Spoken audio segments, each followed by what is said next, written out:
Buenas noches a todos, estamos en un nuevo programa de La Resistencia y hoy vamos a seguir hablando sobre la cuestión cubana, las protestas que ha habido en Cuba, pero vamos a hablar específicamente del comunicado que hizo Black Lives Matter referido a la situación cubana, que es sorprendente algunas cuestiones que han surgido en este comunicado. Horacio.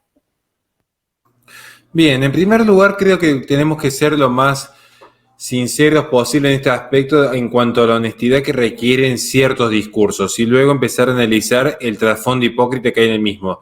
Y desde ya saludando enormemente a mi amigo personal, el Lion FC, que aprovecho este espacio para que se suscriban a su canal, que este domingo a las 2 de la tarde le estrena un nuevo video. Ahora bien, retomando la agenda principal, lo que se ve actualmente es, y ponemos en contexto, Black Lives Matter fogoneando una defensa acérrima al régimen cubano. Esto es el primer pantallazo. Ahora, un poco de historia. Independientemente de quiénes son los artífices o los intereses que hay por detrás de Black Lives Matter, lo cierto es que se presenta al mundo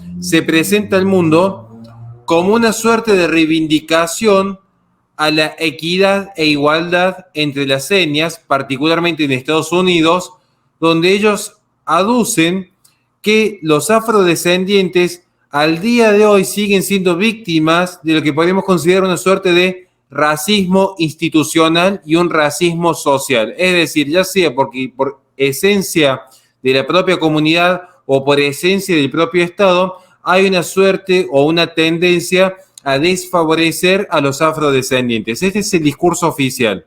Después analizaremos cuánto hay de verdad y cuánto hay de mito. Después analizaremos cuáles son las dos formas de enfrentarse a este tipo de racismo.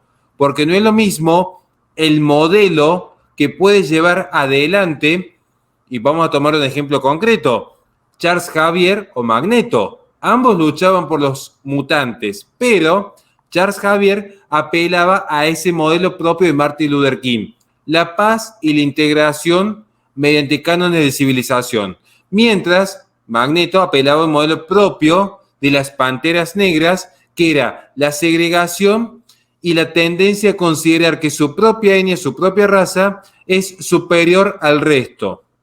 Particularmente podemos ver un personaje particular que es Malcolm X.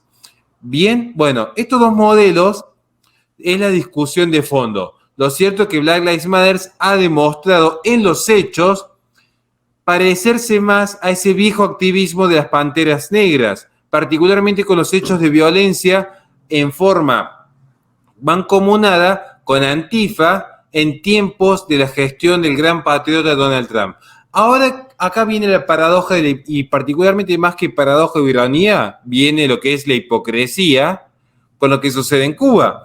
Porque Cuba, y acá está el tema de fondo, y no me voy a extender mucho, Cuba posee una nación en términos étnicos esencialmente mulata, criolla y mestiza a grandes rasgos. No existe esa suerte del hombre blanco puro como se puede ver en ciertas partes de Europa. Cuba como nación está lejos de pertenecer a esa suerte de población blanca, como les gusta hablar a lo de Black Lives Matter. Sin embargo, Black Lives Matter, que accionaron su principal motor de militancia cuando decían que el Estado represor, ese macho violador, estaba matando a gente de color, acá en Cuba, justamente esos mismos mecanismos del monopolio legal de las armas estaban reprimiendo a gente de color. ¿Y de qué lado se posicionó Black Lives Matter? Del lado del Estado represor y ese macho violador. De ese lado se puso Black Lives Matter en ese comunicado. Del lado claramente marxista, siendo que muchos de los intelectuales del marxismo, como buenos hijos del modernismo iluminista, herederos de esa revolución jacobina, despreciaban a este tipo de etnias. Hay que recordar qué dijo Che Guevara al respecto. Hay que recordar qué se dijo en su momento en los 60 sobre este tipo de personas. Pero bueno, sabemos que normalmente los progresistas no son afines a estudiar y pensar, porque claro, una persona que piensa no es progresista. Ya sí, para no extenderme tanto, porque es un análisis breve, hay que recordar un par de cuestiones que son muy curiosas, ¿no? La situación de los negros en Cuba, curiosamente, empeoró con el comunismo de los Castros. Es cuando mayor se vio el espacio de segregación hacia esta etnia.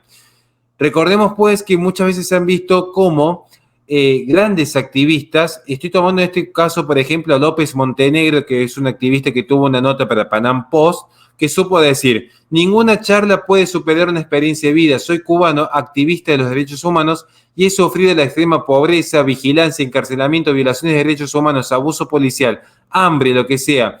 Vayamos en cualquier momento a cualquier lugar para hablar. Y esto lo explicaba justamente para Panam Post López Montenegro, director de los derechos humanos de la Fundación Nacional Cubano-Americana, donde explicaba cómo los negros han empeorado desde que el régimen castrista asume el poder, no solamente en términos de segregación, sino incluso en términos de vida. La falta de los elementos más básicos para el desarrollo normal de la energía vital se vio totalmente diezmada por las políticas propias del comunismo, donde esta población se encontró tan, pero tan diezmada que muchos estuvieron más dispuestos a morir en los tiburones buscando cualquier índice de libertad antes que padecer este régimen que promovía, tal como lo denuncia Roger Scruton, un paraíso terrenal. Lo cierto es que cuando se intenta instalar un paraíso terrenal, aparece finalmente un infierno en tierra. ¿Esto qué nos obliga a reflexionar? Siempre, en toda ideología, el discurso colisiona con la realidad. Siempre, porque si no, no serían ideologías. Y Black Lives Matter enarbola justamente las ideologías del comunismo. Y uno diría, ¿cómo puedo aseverar de esta afirmación? Muy sencillo. De hecho, estamos viendo que el movimiento Black Lives Matter no escucha para nada el clamor de la población negra en Cuba. Y esto se debe a que justamente se está viendo que en Black Lives Matter, que pregona este socialismo racializado muy particular, sus fundadoras, particularmente dos en particular de las tres, son abiertamente marxistas, pero están bajo el ala de Joe Biden. Black Lives Matter es uno de los principales movimientos políticos beneficiados por la gestión demócrata y los principales promotores y militantes del Partido Demócrata. Atendiendo al ruido que tengo de fondo, le quiero ceder la palabra a Ramiro, que pueda complementar lo que ha sido la militancia de Antifa y Black Lives Matter en tiempos de gestión para Biden, y más cuando Biden le decía a los periodistas negros que si votaban por Trump no eran verdaderos negros. Sí, mira, es una cuestión con Black Lives Matter que desde hace un tiempo ya que sorprende en cierto punto el nivel, esa capacidad que tienen ellos de superarse en esta idiotez ideológica que tienen ellos. Bueno, justamente una de las que se dice marxista abiertamente es una de las fundadoras, Patrisse Cullors, de la que veníamos hablando hace un tiempo, porque ella es muy marxista, pero es una gran capitalista y compradora, ¿no es cierto?, de bienes raíces en Estados Unidos, de lo que ya hemos comentado. Y bueno, también se le dijo a ella una vez, hay un video donde se la ve a ella muy contenta y alegre porque un fan, digamos, de este grupo le dice a ella, qué buen libro que tenés, la verdad se parece mucho al libro de Mao, de China, el líder comunista chino, el tirano. Y a ella le parece muy, muy, muy bueno esa comparación y se pone muy contenta que lo comparen con él. Bueno, pero más allá de eso y de todo lo que ya hemos hablado de este movimiento y de lo que ha hecho, de este movimiento terrorista, bueno, Antifa es considerado por la administración Trump como un movimiento terrorista. Algo a lo que, bueno, ellos siguen actualmente activos y nadie cae preso, por lo que pareciera ser después de la última revuelta que hubo en Los Ángeles, por ejemplo. En lo que tiene que ver con este comunicado que saca Black Lives Matter respecto a lo que es Cuba y donde dice que condenan y que se levante inmediatamente el embargo económico, yo acá digo, menos mal que pusieron embargo, porque generalmente mal hablan de bloqueo económico, como si Estados Unidos bloqueara la isla, ¿no es cierto?, militarmente, y que nadie puede comerciar con ellos. Pero la realidad es que esto es un embargo, eso es lo único en lo que coincido con ellos, menos mal, porque bueno, el resto del mundo puede comerciar con ellos, ¿no? Entonces, si están en una crisis, y esto lo digo porque las Naciones Unidas votan todos los años hacen una votación respecto a condenar o reafirmar el embargo de Estados Unidos con esta isla.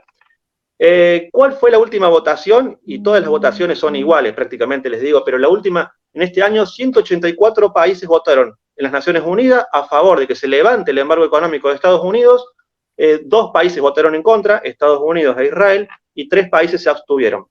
El resto, los 184 países, ¿por qué no donan todo lo que tienen? Si están tan a favor de lo que es este régimen cubano, la hagamos muy fácil, terminamos con el problema. Den de su economía, de su PBI, dónenle, así como hace el gobierno argentino, que le da jeringa, bueno, se los da a cambio de algo también, es cierto, ¿no? Porque algunas cláusulas con las vacunas y esto, de lo que ya hemos hablado. Pero bueno, el resto de los países están abiertos completamente, así como Rusia, no sé, hablemos de China, la misma China, ¿por qué no aporta? ¿Por qué no da dinero? ¿Por qué no los alimentos? Entonces, esto es todo un gran verso de esto, este comunicado es absurdo. ¿Por qué no llaman con ese comunicado el resto de las naciones del mundo? Porque muy fácil lo hacen estos en las Naciones Unidas, en ese organismo globalista nefasto que es las Naciones Unidas, de la que deberían salirse todos los países. Bueno, no se van a salir justamente todos estos países 184 que votaron a favor porque forman parte del mismo juego. Pero básicamente es eso, es una hipocresía total, es constantemente hipocresía. Es un régimen tiránico que no tiene razón de seguir existiendo, y que Black Lives Matter apoye esto. Bueno, Black Lives Matter vive una crisis, lo hemos comentado hace un tiempo, de apoyo, ya es casi intrascendente, el movimiento cada vez tiene menos apoyo en Estados Unidos, eso lo hemos visto, y es una realidad. Hay encuestas, etcétera, que las hemos, en otros programas anteriores las pueden encontrar, que hemos tratado el tema, y ya se dan a conocer como son, prácticamente eso. No sé Así si es. Así es, y ya para ir cerrando por una cuestión de tiempo, recordar a la gente que hoy tuvo que hablar el dictador Díaz-Canel, justamente, el títere de los Castro, diciendo que van a levantar y van a permitir que los pasajeros que lleguen hacia Cuba puedan traer medicamentos, puedan traer comida, puedan mandar alimento y demás cuestiones. Porque al fin de los tiempos, les guste o no les guste a toda esta gente, a los comunistas de vieja escuela, como son el caso de Cuba y de algunos de Corea del Norte y de demás países, y a los comunistas nuevos, o a estos intentos de control social y de control total como los chinos y demás, la libertad va a terminar triunfando porque el hombre va a terminar siendo libre y va a poder elegir qué hacer y qué no hacer. Les recordamos a la gente, tiene en la descripción todas nuestras redes sociales, igual que los métodos de apoyos, y los dejamos con más resistencia y mejor.